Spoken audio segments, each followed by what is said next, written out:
NRI day మనం జనవరి 9వ తేదీన జరుపుకుంటూ ఉంటాం. ఈ ఎన్ఆర్ఐ డే జనవరి 9వ తేదీన ఎందుకు జరుపుకుంటామంటే, మహాత్మా గాంధీ గారు సౌత్ ఆఫ్రికా నుండి 1915 జనవరి 9వ తారీఖున భారత్కు రిటర్న్ రావడం జరిగింది. దీంతో మనం జనవరి 9న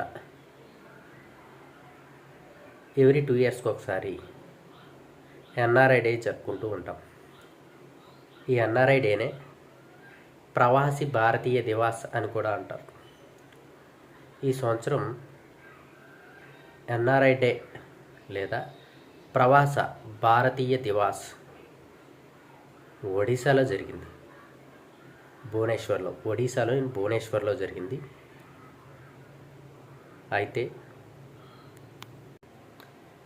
2025లో భువనేశ్వర్లో జరిగిన ఎన్ఆర్ఐ డే 18వ ఎడిషన్ అండి, 18th ఎడిషన్. ఈ సంవత్సరం ఎన్ఆర్ఐ డే లేదా ప్రవాస భారతీయ దివాస్ యొక్క theme the diaspora's contribution to Viksit Bharat. Please remember it. NRI day జనవరి 9th.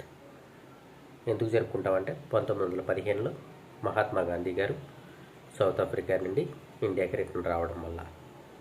Thank you so much.